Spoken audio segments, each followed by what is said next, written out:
Hello and welcome back to Talking Stories. As always, I am your host Ben, and we are about to be joined by a lovely man named Peter as our next guest, and he's gonna, have a bit of a chat with me about his experiences in life, in the general sense of how does it feel to be Peter. So, without further ado, join us.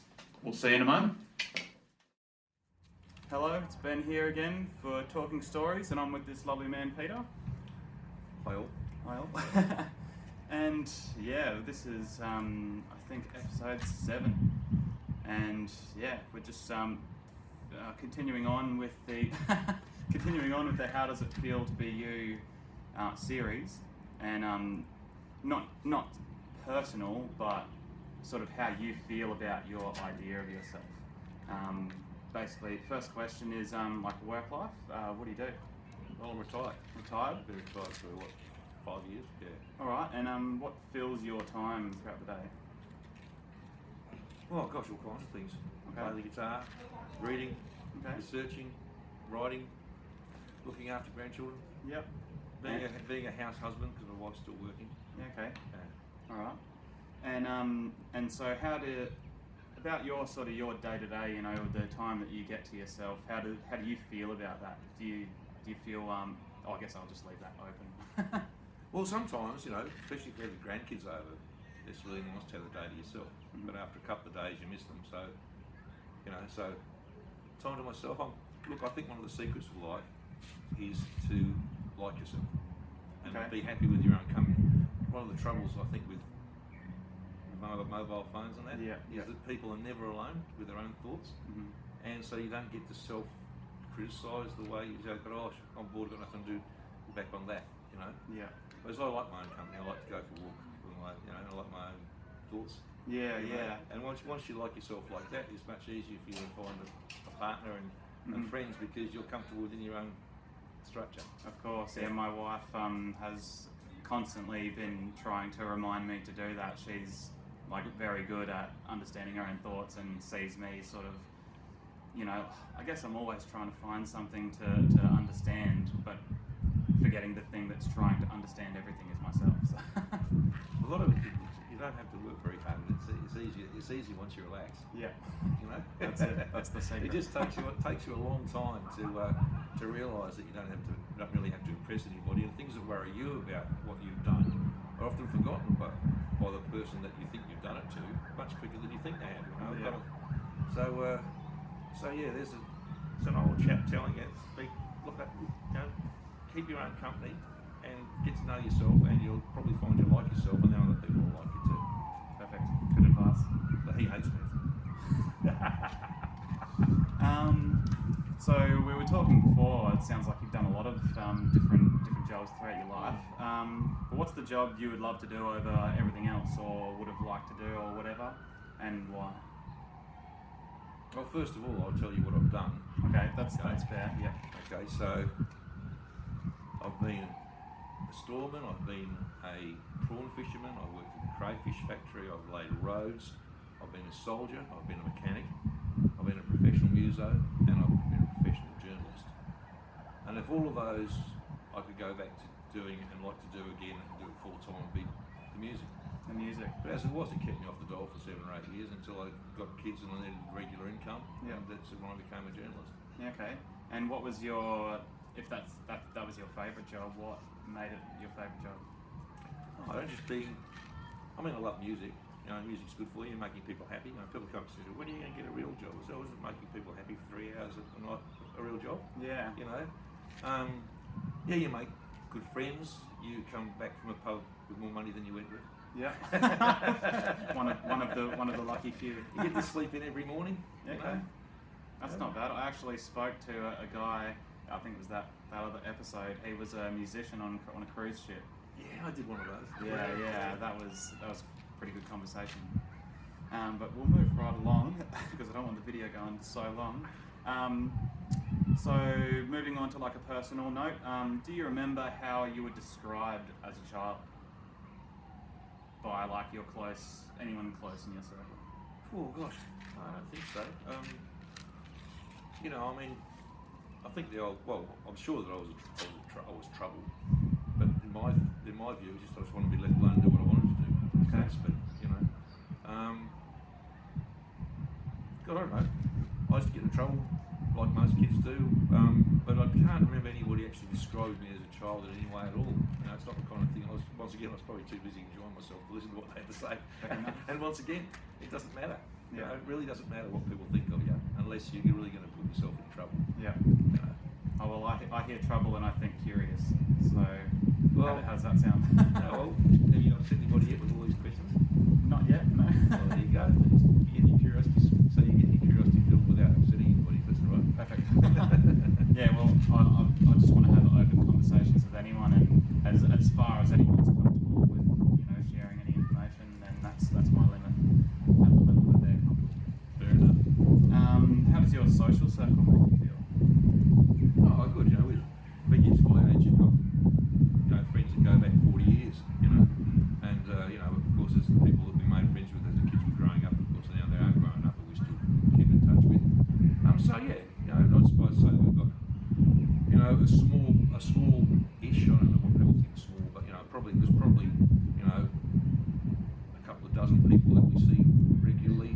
Once every couple of months or once every month, or whatever. And of course, we've got our family. Yeah. Which is a big amount of our time. So yeah, I got my social circle settled nicely to a manageable amount of people. All right.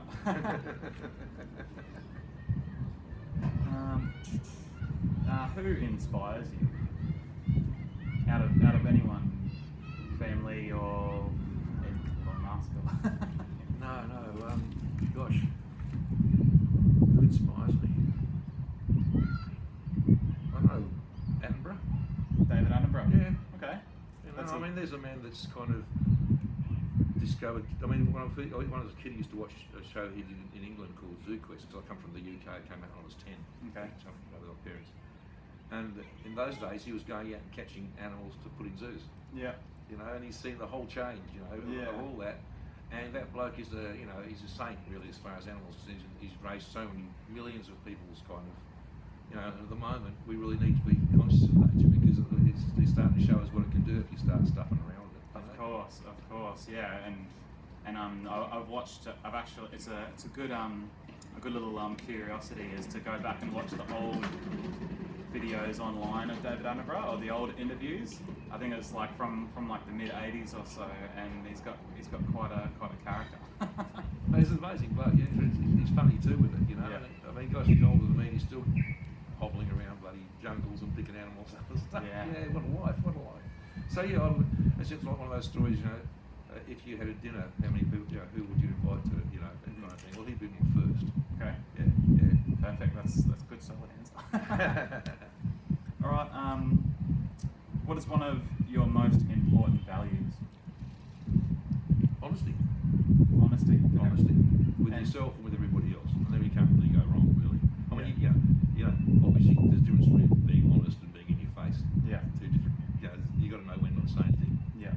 But I think honesty is the key. Yeah. Because then people know that what you see is what you get. And do you remember a time where you cared less about that, and then something happened, and you really defined that, like, no, I'm not going to put up with this anymore, and this is what I'm going to hold on to? No, not really. I think I've always kind of been. When I was a kid, I did a bit of shoplifting. When I was kind of 10 or 11 or whatever, and got caught. So I suppose that taught me dishonesty doesn't pay. Righto. That's do it. Banned from the shop by the shopkeeper. Had to give my bloody cherry right back that I stuck in my pocket or whatever. But no, I think honesty's always been. That's one of the reasons that I became a journalist. Because I like to try and keep the bastards honest as the Greens is. So is the Greens know. The Democrats used to say keep the bastards honest. But I just think, to be able to help people out, and I've helped quite a lot of people out over the years with different bits and pieces that they couldn't get through or couldn't notice by the government or the local councils or whatever, and send us up on the front page of the newspaper, all of a sudden people start fixing things up. Yeah, okay. So that's one of the reasons I like. So honesty, and I like to, and that's one of the things I demand if I can get it in my politicians, which is almost impossible. But every now and again you come across somebody and you think this bloke, is the real deal. Yeah. I've only got the only person that comes to mind is Mark McGowan. Yeah, well, Mark McGowan's a good one. Yeah, yeah. Well, I met Bob Hawke in his day. Oh, Actually, wow. I spoke to him, but he came across as well and truly honest. And he make you feel like you're the only person there, a real alpha male. It's amazing. There's a great crowd of people, and I kind of pulled him aside. He's just coming out to meet people. Wow. And I had this question, and I said, I wasn't a journalist at the time, just got invited. And so at the time, though, I think he made a pledge to plant 1 million trees over a certain amount of time. Sorry. And Plant a million trees, and at the time they were using chains to destroy all these kind of forests in Queensland and all places. And I said, how are you going to keep up, kind of thing? Yeah. And I can't remember what his answer was, but like I was in a room full of everybody wanted to talk to everybody. I can't remember what his answer was, but for that few minutes, I was the only person in the room. He made me feel like I was the only person in the room. Made me feel like he had taken everything in that I'd asked. Yeah. And that was a real gift. That's a real gift. That's a really kind of, as I say, that was a real leader. That man. Yeah, brilliant. I heard someone say on a video once that Bill Clinton did the same with people. But sorry, that just triggered my Well, memory. no, that's what you get the impression he does. When you've seen that thing where the Russian president was over there and got kind of, he was Boris Yeltsin, and he's kind of going on about he's in America, like this is. He nicked off and got a pizza in the middle of the night. This is the chief of Russia, and kind of we were panicking at that. And he was saying something. He was a bit pissed. And he's saying something in a speech, and Clinton's in the background just pissing himself laughing. Now the president can do that in public. Just absolutely kind of kill himself. Yeah. So I always liked Clinton, even when he got accused of. I'm Okay. sure they all do if they can. Because that's another thing, alpha males attract that kind of thing. Yeah. Okay.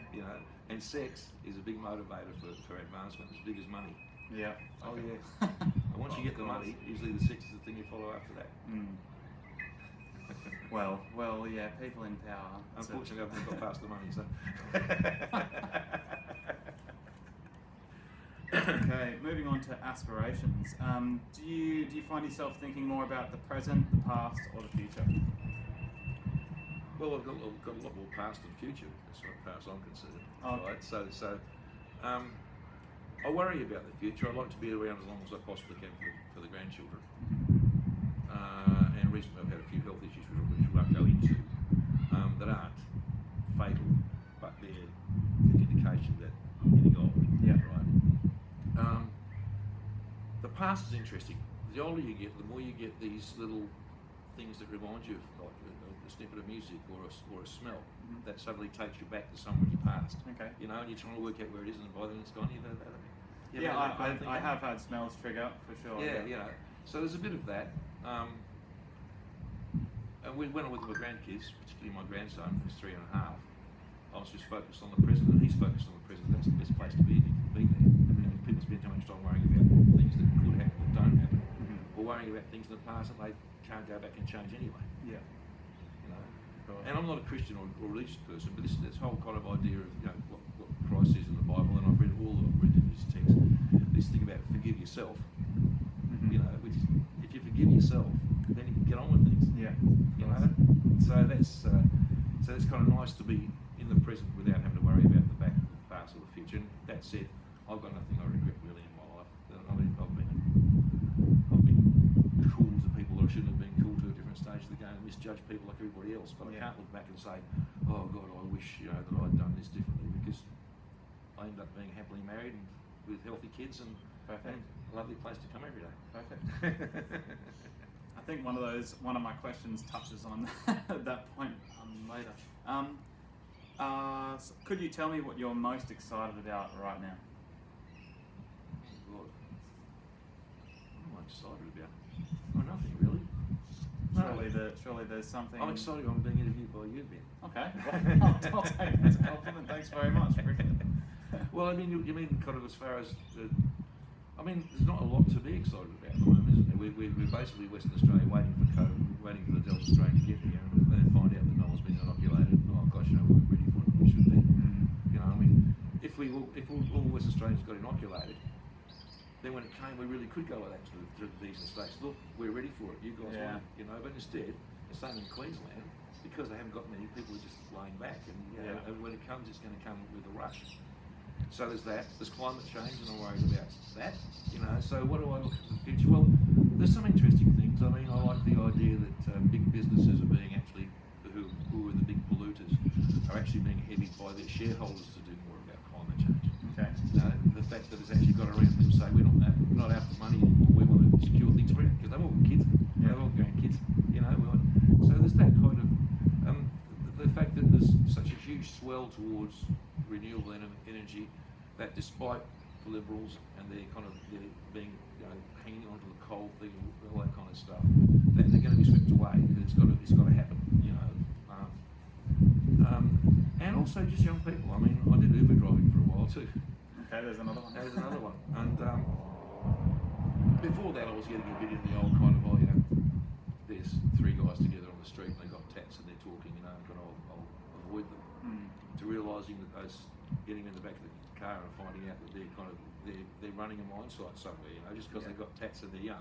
You know, it's easy for old people, like it's easy for young people to kind of categorise old blokes with beards. Yeah. And incidentally, I've got to explain this. The reason I've got a beard is that every Christmas for the last 4 years, this year too, I'm Santa at Garden City, Warragoon.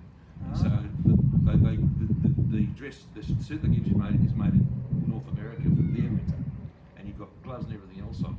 So the fake beard is monstrous. So I start growing it in about May, and then Boxing Day it all comes off. Oh really? Yeah. I feel really scruffy. Yeah, I don't like having it, but you know, it's darn sight better than, you know, hot days with your face strapped to a mask. So you have the annual beard cull, and then touch it up throughout the year. That's right. Yeah. Then I just start. I've always had it short, a bit shorter than yours. Yeah. Then kind of I keep it short until May, and then I let it grow again. Interesting. All right. The next question is the one that I was referencing before. Could you describe a negative situation in your life that held you back from a healthy decision?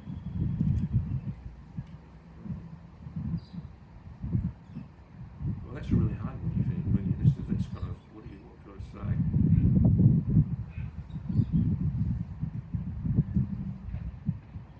Oh, that's really hard. That's really hard. I mean, I can't think of anything. I mean, I can think of decisions I made that weren't smart in some ways. Oh, it's not so much. It's like a negative situation. So your environment that held you back from a healthy decision. Sort of the way you reacted to a negative situation that was sort of out of your control, I guess, is where I'm going. No, I can't think of anything like that. All right, that's fine. That's totally fine. Could you explain a time where you decided to turn a new chapter in your life? Where you decided to, you know, put something down and say, yep, this is what I want to do now, and the motivation behind it. Well, I suppose when I decided to become a journalist, and that was really because I settled down with someone and there was a baby, and although the music was making me good money sometimes and not good money the other times, it was a matter of getting a regular income coming in. And I just happened to be good at journalism, so I just kind of stepped across. I did both of them for a while, and then I got a job at the Sunday Times, and that's a Sunday paper. So you work 12-hour shifts on Friday and 12-hour shifts on Saturday. Really? And then you get Sunday, Monday, Tuesday off. Yeah. But Friday and Saturday are the gig nights. So Right. I had to make the choice. Yeah. I've got to stop playing. Fork in the road. Yeah. Yep. So that's probably the best one I can think of at the moment. Okay, that's fine. That's fine. Coming to the tail end of the interview, sort of stories of the past. When was the last time you did something just for yourself, not including something that makes you feel better when you're sad? Something just for you.